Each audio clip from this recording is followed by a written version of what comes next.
Imagine locking away a secret so dark it refuses to stay buried. In the sweltering shadows of 1858 Mississippi, a simple barn becomes a vessel for the damned voices rising like prayers from hell, pleading for justice that no mortal can grant. What sin could summon such eternal torment? Listen, they're calling even now. In the crimson haze of a Mississippi twilight, where the sun dips low like a judgment from on high, the Hendrick farm sprawled across the undulating red clay hills outside Natchez. It was 1858, a year when the air hung heavy with the scent of blooming cotton and unspoken sins, a time when the Bible's stern warnings of retribution echoed in every sermon from weathered pulpits. The land itself seemed alive, breathing with the rhythm of enslaved hands tilling the soil under a sky that watched indifferently. But amid this unassuming expanse stood the barn, a sentinel of secrets, its timber frame scarred by decades of relentless sun and storm, doors once vibrant red now peeled to a bruised, arterial hue that whispered of blood long spilled. Henry Hendrick, the farm's stern patriarch, was a man forged in the fires of Southern ambition. Tall and unyielding, with eyes like polished flint and a jaw set against the world's cruelties, he ruled his domain with the authority of an Old Testament prophet. His name appeared in the county ledgers without flourish or infamy, a payer of taxes, a buyer of seed, a seller of cotton bales that fed the insatiable mills up north. Yet, beneath this veneer of normalcy lurked a shadow, one that would manifest in the locked barn, chaining not just wood and iron but the very souls entangled in its history. The barn loomed 200 yards from the main house, a squat, brooding structure that had housed plows, feed sacks, and the occasional weary mule. Its walls, rough-hewn from local pine, creaked under the weight of time, the gaps between boards allowing slivers of light to pierce the gloom within like divine fingers probing for hidden truths. No one paid it much mind until that fateful June day, when Hendrick himself emerged from the house at dawn, his boots crunching the dew-kissed gravel with purposeful strides. He summoned Thomas Garrett, his overseer, a wiry man of 35, with calloused hands and a gaze sharpened by years of vigilance. Over fields and men. Garrett, Hendrick barked, his voice a low rumble that brooked no argument, clear the barn. Every last item. Move it to the new shed by the house. No delays. Garrett nodded, wiping sweat from his brow despite the early hour. He'd served Hendrick for 3 years, long enough to know the man's moods, the quiet fury after a poor harvest, the rare flicker of satisfaction when the cotton bloomed white as redemption. But this command carried an undercurrent of urgency, a tremor in Hendrick's hands that spoke of something deeper than mere reorganization. With 3 field hands, strong-backed men whose names were etched in the farm's ledger as property rather than persons, they set to work. The air inside the barn was thick, redolent with the earthy tang of hay and rust, dust motes dancing in the shafts of sunlight like restless spirits. They hauled out the plows first, their iron blades scraping against the packed dirt floor with a grating screech that echoed like a warning. Sacks of seed followed, heavy and bulging, thumping onto the wagon with dull finality. Tools clattered into crates, hammers, sickles, ropes coiled like serpents ready to strike. Hendrick stood watch at the threshold, his silhouette framed by the open doors, arms crossed over his chest like a guardian angel barring Eden's gate. His eyes scanned every movement, not with the casual oversight of a farmer, but with the intensity of one concealing a grave sin. As the last crate was loaded, Hendrick stepped inside alone. The barn, now stripped bare, amplified his footsteps, each bootfall resounding off the empty walls like the toll of a funeral bell. Garrett lingered outside, pretending to adjust a strap on the wagon, but his ears strained for any clue. What he heard was silence, profound and accusatory, as if the barn itself held its breath. When Hendrick emerged, his face was ashen, lines etched deeper around his mouth. "No one enters," he declared, his voice laced with an authority that bordered on desperation. "Not you, not the hands, not even the wind if I could chain it. Understand?" The padlock appeared the next dawn, massive and unyielding, forged of iron that gleamed coldly in the morning light. A chain, thick as a hangman's noose, wound through the door handles multiple times, secured with bolts driven deep into the frame.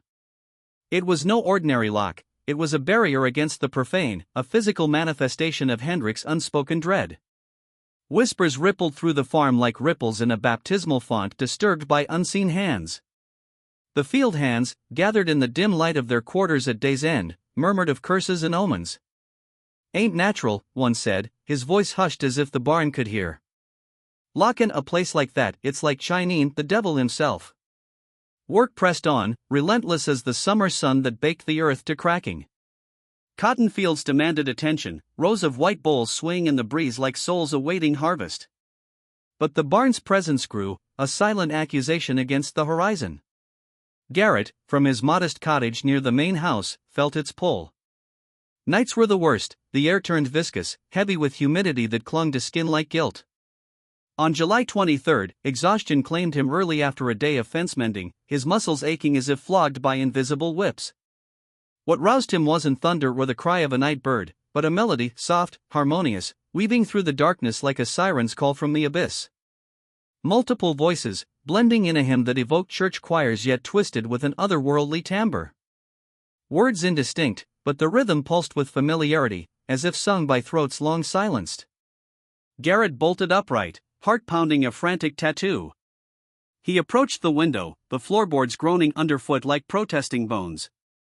There stood the barn, bathed in moonlight, its padlock a silver glint of mockery. The singing emanated from within, clear and insistent, defying the locked doors. Boots on, he ventured outside. The night enveloped him, warm, sticky air redolent with jasmine and decay, insects chirping a discordant accompaniment. As he neared, the voices hushed, leaving only the thrum of his pulse. He waited, breath held, for 10 interminable minutes, nothing. Retreating to his cottage, he closed the door with a soft click. Instantly, the singing resumed, mocking his retreat. It was as if the barn sensed his presence, toying with him like a cat with a condemned mouse. By August, the nocturnal symphony had become ritual. Garrett chronicled it meticulously in his account book, margins filled with dates and descriptions. July 28, singing, for voices, hymn-like. August 3, conversation, heated, words muffled. August 12, crying, a woman's wail, piercing as Judgment Day. Not every night, but often enough to erode sanity. The sounds varied, laughter that chilled the blood, echoing with hollow mirth, sobs that wrenched the soul, evoking biblical lamentations, dialogues that hinted at unresolved grievances, voices overlapping in a cacophony of accusation. Hendrik never spoke of it. Garrett attempted once, during a mundane review of harvest plans. Sir, about the barn, the noises. Hendrik's quill paused, but his eyes remained fixed on the papers. Focus on the cotton, Garrett. God's work is in the fields, not in idle curiosities. The rebuke carried a spiritual weight, as if Hendrik viewed the barn as his personal cross to bear, a penance for sins unconfessed. The hands were less restrained. In the flickering light of evening fires, stories circulated like forbidden gospel. Samuel, a lifelong resident born into bondage on the property, spoke in hushed tones of ancestral lore. My grandma told of this land before the plows came, he whispered, eyes wide with inherited fear. A plague swept through a family of travelers, struck down by fever. Buried hasty in the woods, no markers, no prayers. Spirits don't rest easy without proper rites. This ain't just hauntin', it's divine retribution, the Lord stirrin' the graves of the forgotten.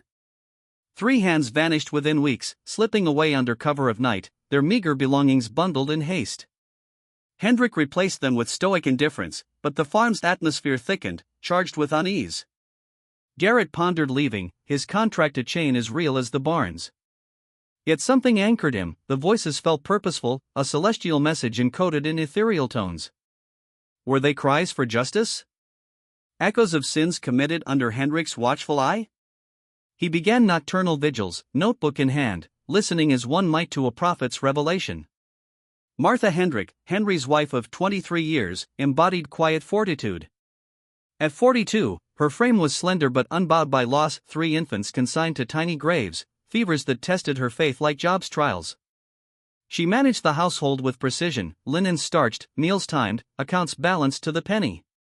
Her bedroom window faced east, away from the barn, but sounds traveled on the night winds, insidious as temptation. She'd heard them, the harmonies that mocked sacred hymns, the weeping that mirrored her own buried griefs. She observed her husband's decline, the deepening furrows on his brow, the tremble in his fingers as he clutched his Bible during evening readings. Their marriage, a covenant forged in youth, now harbored locked chambers. One sweltering August morning, as steam rose from the breakfast porridge, she ventured, Henry, whatever burdens you in that barn, share it. We're bound before God. His response was steel-clad, it's mine to carry, Martha. Some weights are solitary, like Christ's on the cross. The finality stung, but she knew the boundaries of their union, places where probing risked fracture. Instead, she watched. Each night at 9 sharp, Hendrik retrieved a key from a chain around his neck, its links cold against his skin like a rosary of remorse. He approached the barn without lantern, slipping inside for precisely 15 minutes. Emerging, he relocked it, testing the chain twice with deliberate tugs, his back straight as if defying heavenly scrutiny. From her curtained vantage, Martha witnessed this liturgy, her heart aching with unspoken prayers. What atonement did he seek in that darkness? What transgression demanded such vigilant guardianship? The barn, in her mind, transformed into a confessional of wood and nail, where sins whispered back, refusing absolution. As summer waned, a stranger arrived in Natchez, Jonathan Hayes, a journalist from New Orleans, ostensibly chronicling Delta farming innovations. Lean and articulate, with ink-stained fingers and a notebook perpetually at hand, he lodged at the Parker Inn, his meals taken amid locals' chatter. His true purpose stemmed from an anonymous letter, postmarked Natchez, voices in Hendrik's locked barn. Nightly. Someone must know. Its brevity pierced his cynicism. Amid sensational tips, this rang with authentic dread. Hayes navigated Natchez's social web with finesse, dinners with planters, church gatherings where hymns masked gossip. He avoided direct queries about Hendrik, instead steering conversations to land and yields. Responses revealed volumes in omissions, averted eyes, pregnant pauses, tones laced with caution. Hendrik's a solid man, one landowner muttered, but that barn, best not to pry. Fate or Providence arranged his encounter with Garrett at the general store. Amid shelves of dry goods, Hayes struck up talk of weather and crops, leading to shared whiskey at the adjacent tavern. Heard whispers about your employer's place, Hayes probed, voice casual. Garrett's grip tightened on his glass. Whispers travel far. What kind? The sort that echo at night. Silence stretched, then Garrett leaned in. Stay in town? Meet me at the crossroads by Hendrik's Line. Midnight. See for yourself.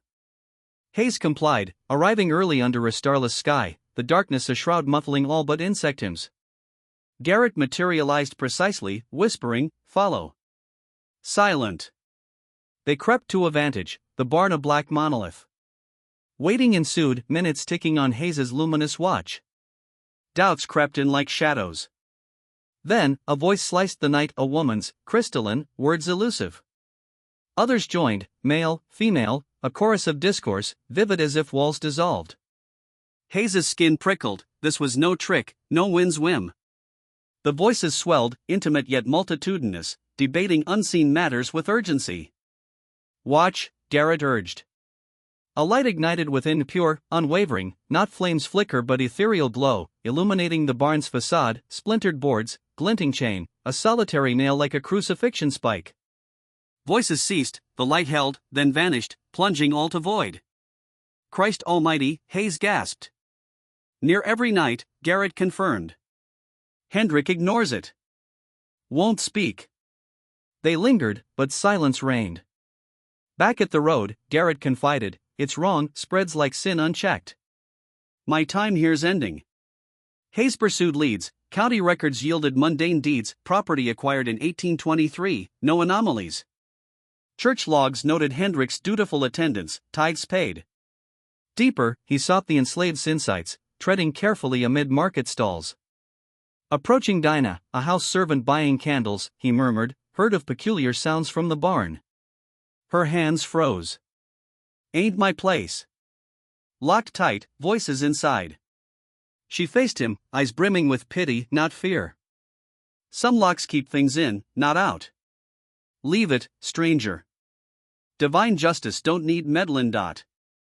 She fled, leaving Hayes adrift in revelation.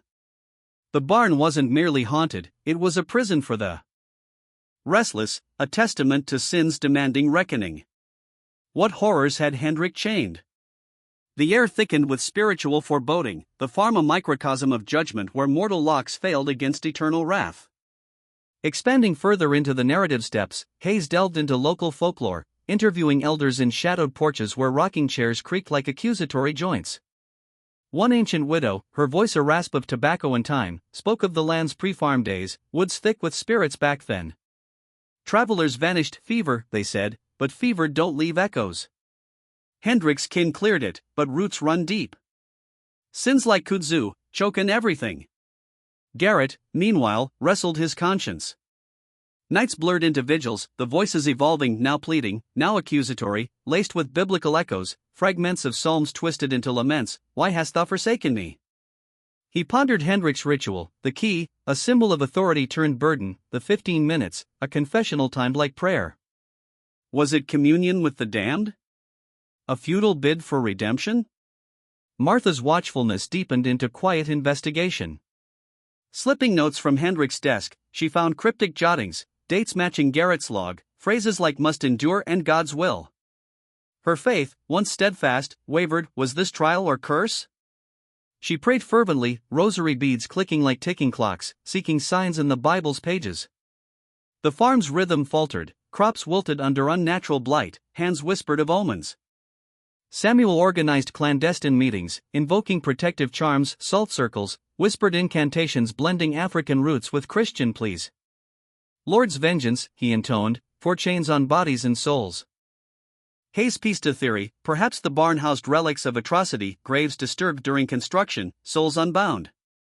Or worse, Hendrik's hidden crime, a murder veiled as accident, voices the victim's eternal testimony.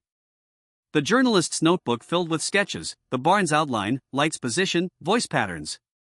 As September's heat relented to autumn's crisp bite, tension mounted. One night, the voices crescendoed into chaos, shouts, crashes like breaking chains, a final wail piercing the veil. Garrett rushed out, Hendrik already there, key in hand, face a mask of torment.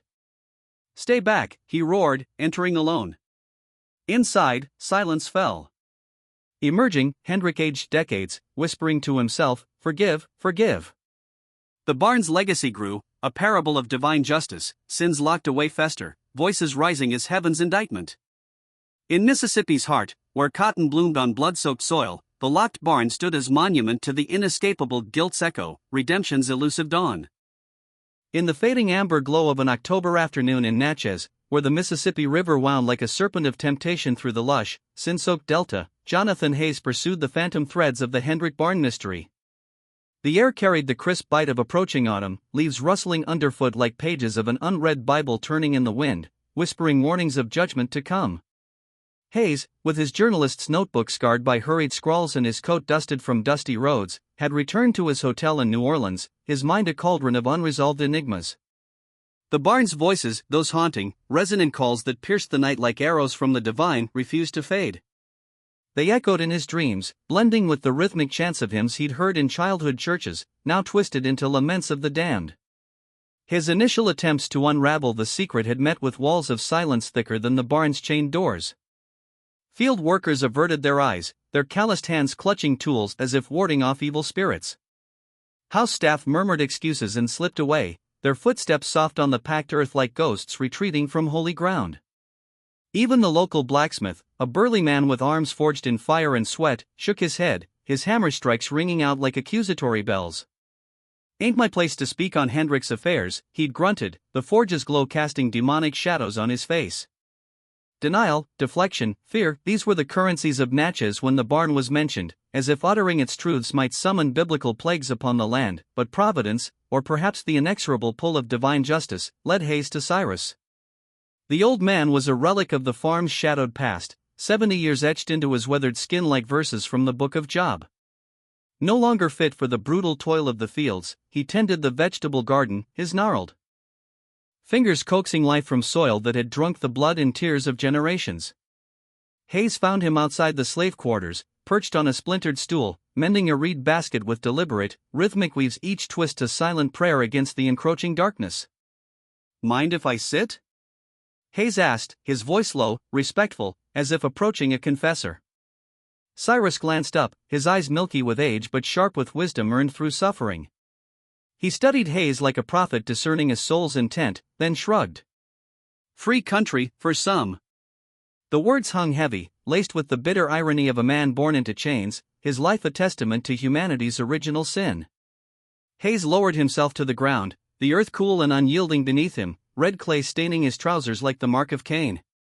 Silence stretched between them, broken only by the distant calls of field hands and the whisper of wind through cotton bolls, swaying like souls in purgatory. He watched Cyrus work, the old man's hands moving with a grace that belied his years, weaving as if binding together fragments of forgotten histories. "You've been on this land a long time," Hayes ventured finally, his tone probing yet gentle. "All my life," Cyrus replied, not looking up. "Born here when it was wild, before the first house rose, before the plows scarred the earth like whips on flesh." "Must have seen a lot of changes." "Changes?" Cyrus let out a dry, rasping laugh that echoed like thunder in the distance. "That's a polite word for it. Blood, sweat, souls traded, that's change in these parts." Hayes leaned in, sensing an opening. The barn, Cyrus's hands paused midweave, the reed hanging limp like a broken covenant. "Figured you'd circle to that. Journalist from New Orleans, pokin' round town like a hound on a scent. Knew you'd find me eventually. Will you tell me what you know?" The old man set the basket aside, his gaze finally meeting Hayes's eyes deep as wells of sorrow, reflecting the spiritual weight of untold sins. "What I know is you should leave. Write your tales of cotton kings and river fortunes. Go back to your city lights. This ain't for outsiders." "I can't," Hayes insisted, his voice firm with the conviction of one driven by a higher calling. "Something's wrong here, profoundly wrong. Like a curse from the good book, demanding reckoning." Cyrus sighed, a sound heavy with resignation, as if exhaling the ghosts of his ancestors. "Wrong things bloom everywhere, son. Worlds built on M. But most are best left buried, lest they rise and drag you down." He shifted, leaning against the rough-hewn wall of the quarters, the wood groaning like a penitent's confession. "But you've heard it," Hayes pressed. "The voices." Cyrus's expression darkened, shadows playing across his face like veils of judgment. "Heard M? Felt M in my bones, like the Lord's trumpet calling the dead. All right, since you're hellbent on dancin' with devils, I'll share what I've seen, not the full truth, mind. That belongs to God and Hendrik alone. But pieces, like shards of a shattered commandment." He began his tale, voice low and rhythmic, evoking the cadence of spiritual sun under moonlit skies. "Started in June, as Garrett likely told ya. But roots go deeper, 'bout a month prior. Hendrik vanished on business to Mobile. Gone 2 weeks, leavin' the farm to its rhythms. When he returned, night had fallen thick as judgment's cloak. A wagon rolled up, covered tight, no lanterns lit. Hendrik drivin' himself, no hands aidin'. Pulled straight to the barn." Hayes's pulse quickened, the air seeming to thicken with anticipation. "What was in it?" "Nobody saw, not clear. But sounds, muffled cries, like souls in torment. Hendrik hauled whatever, or whoever, inside. Hours passed, the night-sweated silence. Emerged alone, wagon empty. Next day, the lock appeared, chain wound like serpents round Eden's tree." "And the voices?" Cyrus's eyes gleamed with a mix of fear and knowing. "Began soon after. Not just what, but who. And why they linger, refusin' the grave's peace. That's the sin's core, trapped by mortal greed, cryin' for divine release." Hayes absorbed this, the garden around them fading into a tableau of spiritual symbolism, vines twisting like temptations, fruits hanging ripe as forbidden knowledge. Cyrus's words painted a picture of Hendrik not as villain, but as a man ensnared in his own web of transgression, the barn a physical manifestation of psalmic warnings, the wicked shall be turned into hell. Compelled by this revelation, Hayes' new retreat was impossible. Professionally, it was a siren call, a tangible anomaly in a world of mundane cruelties.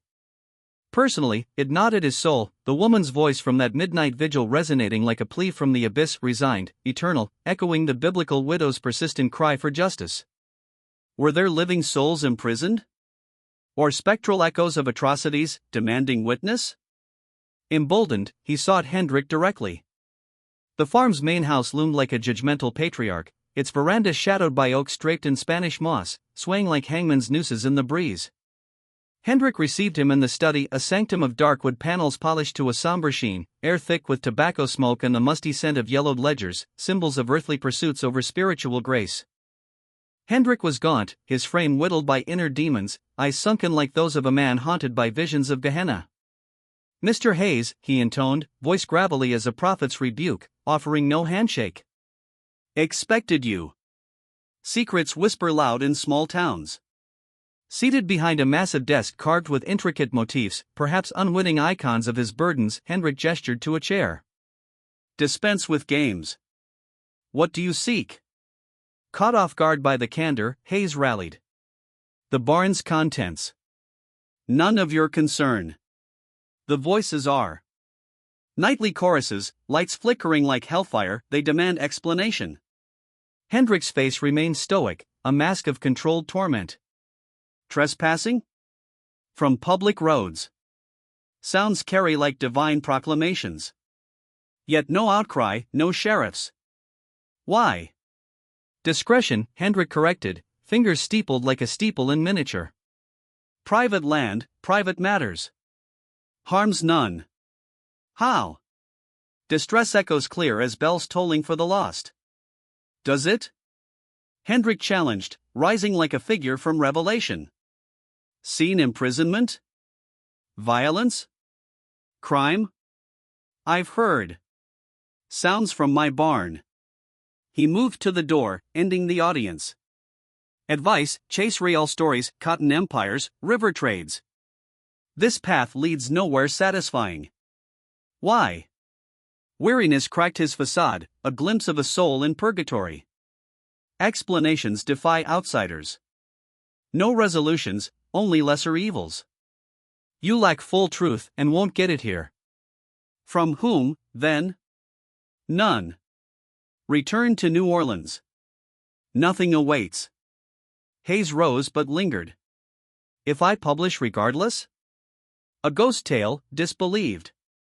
Changes not. Barn stays locked, voices persist. Exposure achieves zilch. Exiting, Hayes glanced back, Hendrik at the window, silhouette against lamplight, not guardian but captive, trapped in his own babble of sins. October deepened, nights cooling like mercy withheld, the farm's veil thinning. Garrett noted shifts, voices erupting post-sunset on the 7th, sky bruised purple gold. Louder, fractious arguments. Slicing the dusk, overlapping accusations like sinners in debate before the throne. From his porch, Garrett listened, torn between prudence and premonition. Hours dragged, silence fell heavy, pregnant as storm's hush. 2 nights hence, weeping assailed unrelenting, soul-rending, penetrating like God's sorrow for fallen man. Garrett fled vainly. At 3 a.m., Hendrik approached the barn, steps labored as bearing the world's weight. Inside an hour, emerged shattered, shoulders heaving in silent sobs. Voices ceased, but the air hummed with unresolved wrath. Then Samuel vanished. Quarters intact, shirt hung, bowl pristine. Search yielded not until noon, body in fields, supine amid cotton, eyes skyward in terror mingled with epiphany. No wounds, doctors cited heart failure, a convenient shroud for mystery. Buried swiftly, but unrest festered, 2 hands fled, Garrett died November 15, escaped to Vicksburg. Voices morphed, warnings now, prophetic as Jeremiah's laments. The barn's purpose clarified, not mere prison, but bulwark against spreading corruption, a mortal lock on infernal forces. Mid-October, a second letter reached Hayes in New Orleans, cramped script, urgent. Understand barn, Mobile, April 1858, State Street auction. Special sale. Dormant intrigue reignited. Not spectral, but rooted in slavery's abomination, auction as modern Babel, souls divided. Hayes sailed to Mobile, city pulsing with port clamor, air salted and sinful. The auction house, brick facade aspiring respectability, columns mockingly Grecian, belying the commerce within, humans as chattel, echoing Pharaoh's tyranny.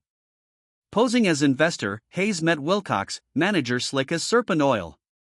April sale, special? Ledger consulted, 23rd, estate liquidation.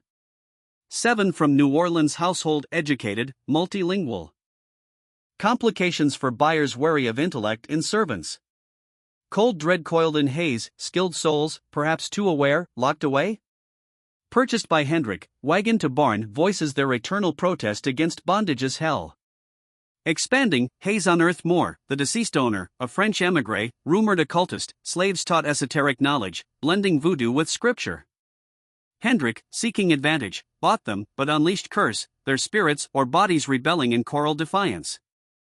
Farm lore deepened, Cyrus whispered of rituals, Hendrik's nightly visits as exorcisms failed. Martha prayed fervently, sensing apocalyptic unraveling. Garrett's logs noted patterns aligning biblical numerology, sevens evoking creation's days, inverted to destruction. Voices escalated, hymns warped to dirges, lights flaring like Shekinah glory twisted. Samuel's death? Vision of truth too potent, heart stopped by revelation. Hayes, in mobile archives, found manifests, names, ages echoing Barnes' chorus. Sin's tapestry wove, greed birthing imprisonment, voices as heavenly indictment, Barn a tomb of living dead awaiting judgment's dawn. The autumn winds swept across the red clay fields of the Hendrik farm like the breath of impending judgment, carrying the faint, metallic tang of fallen leaves and the ever-present scent of ripening cotton, white bowls bursting open under the sun's relentless gaze, as if the land itself were confessing hidden sins. It was late October 1858, and the Mississippi night had begun to bite with a chill that seeped into bones, mirroring the cold arithmetic of human commerce that Jonathan Hayes now carried in his soul. In Mobile's State Street auction house, a brick edifice masquerading as respectability with its tall windows and columned pretense, the air had been thick with the odors of fierce sweat, cheap tobacco, and polished leather. Hayes had stood amid the murmur of bidders, the rhythmic thud of the gavel like a heartbeat of damnation. Will Cox, the manager with his slick calculations and ledger-bound conscience, had turned the page with practiced indifference, revealing the names, 7 individuals from a single New Orleans household, the Beaumont estate. Educated, multilingual, light-skinned commodities deemed special for their rarity, yet complicated by the very intellect that made them valuable. 6 scattered to planters across Alabama, Louisiana, Georgia, families fractured for profit, as Cox had shrugged, market prefers it this way. Property is property. But the 7th, Marie, 24, house-trained, literate in French and English. Beside her name, a single line, purchased H. Hendrik, Natchez. Special terms. Discretion premium paid. Delivery taken personally. Hayes had felt the nausea rise like bile from the pit of hell. One woman, bought alone, yet the voices in the barn numbered many. The realization struck him as he stumbled from the building, leaning against sun-warmed brick 3 blocks away, fighting the urge to retch. Hendrik had not stopped at her. He had hunted the others, repurchased them at ruinous cost, reassembled what the auction had shattered. Back in Natchez on October 25, the sky bruised with storm clouds, Hayes bypassed the main house's watchful windows and went straight to Garrett's cottage. The overseer opened the door, face etched with the weariness of a man who had witnessed too much and spoken too little. "You found something," Garrett said, not a question, but a resignation. Inside, by the dim flicker of a single oil lamp, Hayes spread the truth like a map of perdition: the auction, the separation, the singular purchase of Marie, the ledger's cold efficiency in dividing what God had joined. But the voices, Hayes finished, voice hoarse, there are more than one. At least 5, 6. Which means? They're all here, Garrett whispered, the words tasting of ash. He pulled down his account book, ribbon-marked page trembling in his hand. June 15, 7 new field hands arrived. Hendrik's claim, replacements for runaways. Names without surnames, marked as property acquired. I didn't question it then. Business as usual. But now. Hayes stared at the entries, the ink blurring through unshed tears. Hendrik had tracked them down, paid premiums, doubled, tripled original prices, bankrupting himself perhaps, to gather what the market had scattered. Why? Hayes breathed. What possesses a man to do this? Garrett's eyes darkened with the weight of unspoken horrors. They're together only at night. In the barn. Locked away like contraband. By day, they labor in the fields, strangers to one another. I've seen it, a man and woman in the same row, careful never to meet eyes, never to brush hands. But at night, the singing, the talking, the laughter, the crying. They're being a family again. The only time the world allows it. The horror settled over Hayes like a shroud. Not ghosts, not curses, but living souls, imprisoned in a perverse mercy. Hendrik had given them reunion, yet chained it to secrecy, to darkness. Was this redemption? Or the cruelest torment, to taste kinship, then have the door barred against the dawn? Hayes's mind reeled. I need to speak to them. Hear their truth. Impossible, Garrett replied. Hendrik watches like the eye of God. And they've learned silence is survival. Then tonight, Hayes said, resolve hardening like forged iron.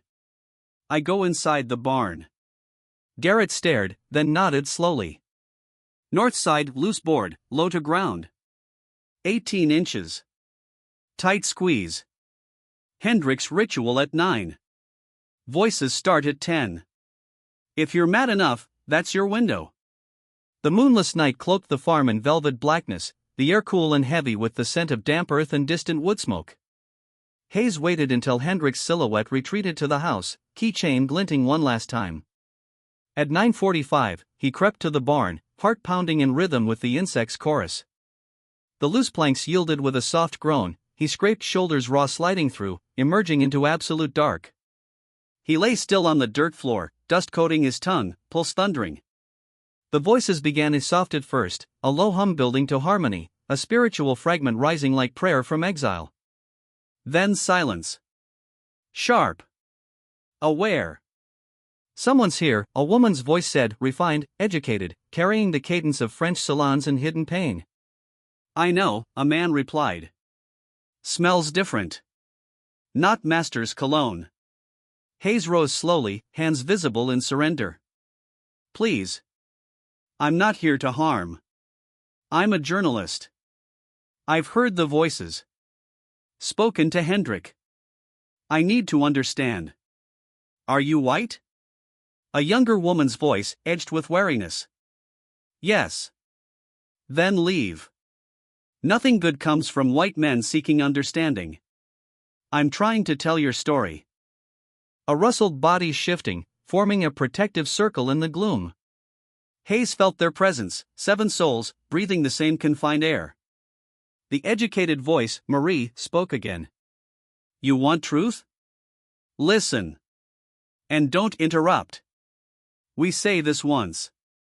Her words unfolded like a sacred scroll in the darkness. I am Marie. Among us, that's who I remain, before the names they gave, the ones they took. We were raised in Beaumont House, New Orleans. Madame Beaumont collected us light-skinned children, bright, teachable. French, English, sums, music, literature. Her project, proof that training could civilize even us. She paraded us for guests, who marveled like at exotic birds. A man's voice took up the thread as Jacques, deep and steady. We grew as siblings. Not free, but together. Family in chains. We knew our place, yet had one another. Then she died, a younger voice, Sarah, interjected. April. Heart failed in sleep. Heirs wanted quick coin. No sentiment for projects. Estate sale. 7 of us sold to 6 buyers in one day. Hayes felt the weight of it, the auction block's cold indifference, families rent asunder for ledger balance. Marie's voice caught. Thomas to Alabama. Louise to Baton Rouge. Jacques to Georgia. Sarah, 15, to a mobile man wanting house help. We thought forever parted. Jacques continued. 5 minutes in the waiting room. Goodbye. That's all they gave, the only family we'd known. But 3 days after I arrived here, Marie said softly, Thomas appeared. Then Louise. Jacques. One by one, over weeks, all 7 on this farm. How? Hayes whispered. Hendrik bought us back, Marie answered simply. Tracked every buyer. Negotiated. Paid fortunes, perhaps everything he had. 6 weeks of pursuit. Why? The question hung, echoing biblical pleas for mercy. Silence stretched, thick as chains. Then Marie's voice, softer, intimate. Because he fell in love with me. We met at the auction, she continued. he came to inspect. But he saw me not as property, but as me. Asked what I read, what I thought, what I desired. I told truth, my family. The 6 I'd lost. He promised, whatever the cost, however long, he'd bring us together. Jacques added quietly. He did. Bankrupted dreams to keep a vow born in a slave pen. Hayes's throat tightened. Hendrik's nightly ritual, not penance for sin, but vigil over fragile reunion. The locked barn, prison, and sanctuary. By day, separation enforced, by night, the only freedom allowed. A twisted grace, love granted, yet shackled. The voices resumed singing now, a hymn of endurance, harmonies blending sorrow and defiance. Hayes listened, tears tracing silent paths down his face, as the barn became, for those stolen hours, a tabernacle of reclaimed humanity amid divine and mortal injustice. Outside, the night deepened, indifferent. Inside, 7 souls clung to one another in darkness, their laughter and tears the only rebellion against a world that sold families like seed. Yet dawn would come. The doors would open. The pretense resume. And the voices, those haunting, holy voices, would wait for nightfall once more, crying out for a justice that seemed forever deferred. The barn's interior was a cocoon of shadows and shared breath, the air thick with the sense of aged pine, earth floor, and the faint, lingering warmth of bodies pressed close in defiance of separation. Marie's words hung in the darkness like incense offered in a hidden chapel, simple, profound, carrying the weight of 7 years' compromise. Hayes stood motionless, tears tracing silent paths down his cheeks, grateful the gloom concealed his vulnerability. The 7 encircled him not in threat, but in quiet authority, their presence a living testament to endurance forged in fire. Why the barn? Hayes asked, voice barely above a whisper. Why the daytime silence? The secrecy? Louise answered first, her tone measured, carrying the cadence of someone who had long weighed every word. Because truth, spoken aloud, becomes dangerous. A white man bankrupting himself to reunite 7 educated slaves, people would see scandal, not sacrifice. They'd whisper of illicit desires, abolitionist plots, depraved schemes. The world doesn't allow for complicated mercy. It demands simple villains or fools. Marie continued, her voice softer now, threaded with sorrow and reluctant gratitude. Henry Hendrik is neither. He promised us, what no law permitted. Freedom he could not grant, Mississippi forbade manumission without impossible conditions. Equality in daylight would ruin him, socially, legally, perhaps fatally.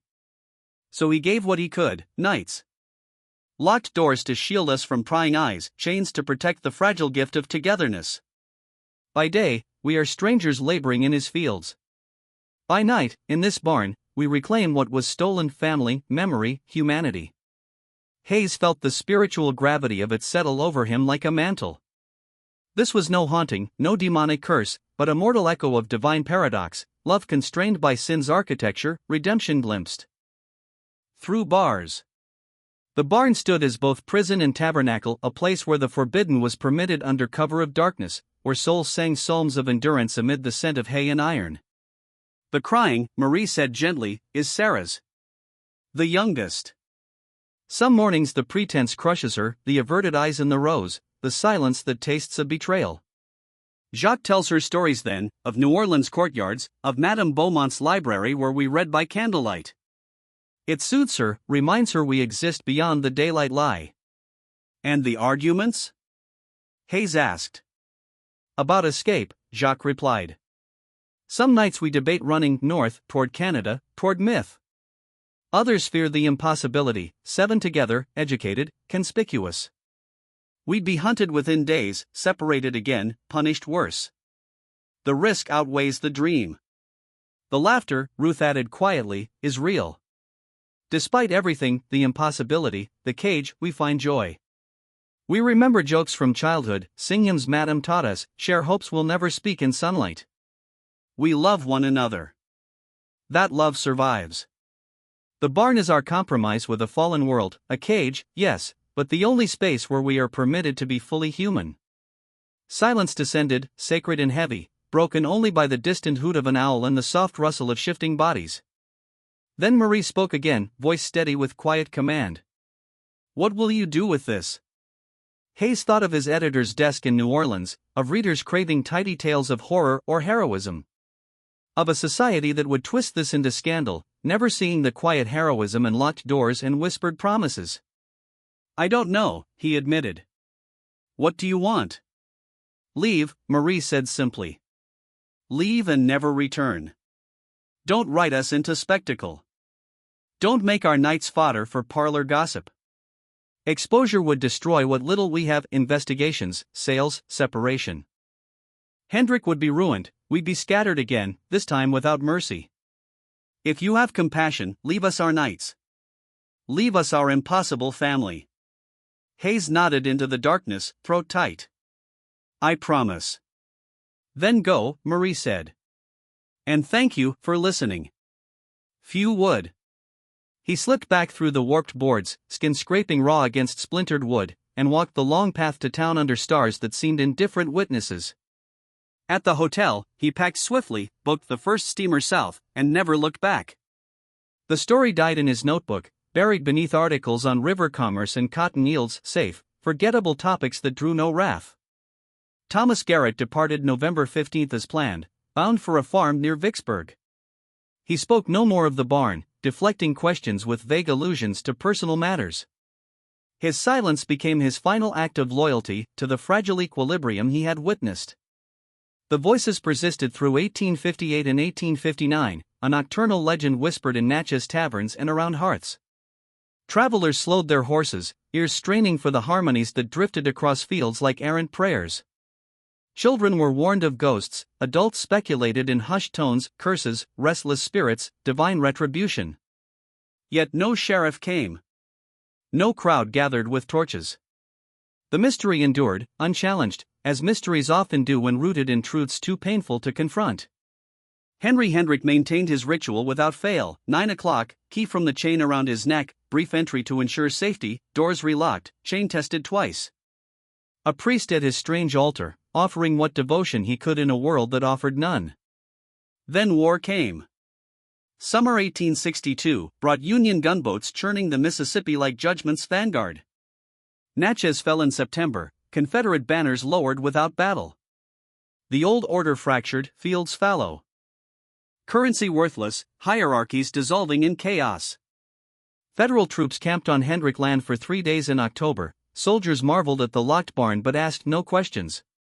Hendrik, felled by pneumonia, lay bedridden 2 weeks, his replacement overseer fled with silver and supplies. Still, the barn remained sealed, voices rising each night like defiant hymns. April 14, 1865, Lee's surrender reached Natchez late that month, igniting joy and upheaval. Slavery's legal edifice crumbled. A Union officer rode to the Hendrik farm, proclamation in hand. Hendrik, now 63, frail and hollow-eyed, gathered everyone before the main house. The words were read, freedom granted. Stay for wages or leave, the choice theirs. Most departed within days, northward dreams, family searches, simple flight. 7 remained. That night, Hendrik approached the barn as always. But instead of key and chain, he grasped the padlock, twisted until it yielded, unwound the iron links, let them fall to the dirt with a dull clank. Doors stood open, first time in 7 years. He turned, walked back to the house, and slept. Marie stepped into the doorway, moonlight silvering her face. Behind her, the others gathered: Thomas, Louise, Jacques, Sarah, now 22, no longer the frightened child, Daniel, Ruth.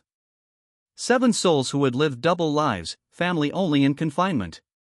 We can leave, Thomas said. Anywhere. Free. Where? Sarah asked. With what? North, Daniel offered. New York, perhaps. How survive? Louise countered. Skills beyond fields and books? Stay, Jacques suggested. Wages here. Familiar. Ruth shook her head. Never. Not here. They argued honest, loving disagreement as they had for years. Voices rose, fell, overlapped in familiar rhythm. Marie spoke last. We could separate. Pursue our own paths. Freedom means no obligation to stay bound. Silence. Then Thomas, is that what you want? Marie thought of nights filled with song, comfort, shared dreams. Of the barn's cruel gift and profound necessity. No, she said. I want us together. Always. Then we stay together, Jacques declared. Wherever, however, we find a way. Agreement rippled through them like a vow renewed. They built no fire inside the barn that night. Instead, outside, under open sky, they kindled one, sat in its glow, planning futures without bars. They talked till dawn, laughter mingling with tears, hope spoken freely for the first time. Morning came. They walked away together, 7 figures on the road, backs to the farm, doors open behind them like a released breath. Hendrik lived 3 more years, sold land to settle debts, kept house, and few acres. No new workers, no crops. He dwelled quietly, alone. The barn stood empty, doors ajar, slowly weathering. Neighbors claimed to hear voices still, not from the barn, but fields, woods, air itself. Ghost tales multiplied, curses, restless spirits. But truth was simpler, the voices had moved on, carried in living hearts. Hendrik died September 1868, alone in sleep. No will, no heirs. Farm auctioned. New owner dismantled barn 1869, repurposed lumber for a shed. Before demolition, someone carved into the doorframe neat, deliberate letters, likely knifework and pre-dawn quiet, "We were here." No names, dates, just affirmation. The plank survived, incorporated into the shed. Words faded over decades until fire claimed it in 1891. By then, witnesses were dust. In 1932, researcher Ella Lenina Price gathered oral histories in Adams County. A 94-year-old woman recalled her mother's tale, locked barn, voices every night. Asked what became of them, left after war altogether. Walked down road like they owned it. Never heard more. Price noted it, local legend, perhaps embellished. In margins, verify. She never did. The barn existed 1858 to 1869, records confirm structure and demolition. Voices, gatherings, lives survive in fragments, secondhand whispers, memory's fragile chain. 7 were torn apart, reunited in secrecy, endured impossible years, emerged free together. That much endures. The rest, motivations, inner worlds, lives in the gap between record and imagination, between documented fact and persistent echo. Sometimes history's truest parts are the unwritten ones, whispered across generations, altered yet persistent. Sometimes proof of meaning lies in stories that refuse silence. Late at night, in quiet places, if you listen past the wind, you may catch faint traces, harmonies from empty fields, laughter behind vanished doors, voices insisting on being heard. The barn is gone. The people moved on. But the story lingers, like all profound truths, waiting for ears attuned to sounds that should not be, for presences that defy erasure, for souls who, locked away, still sang of freedom's coming dawn.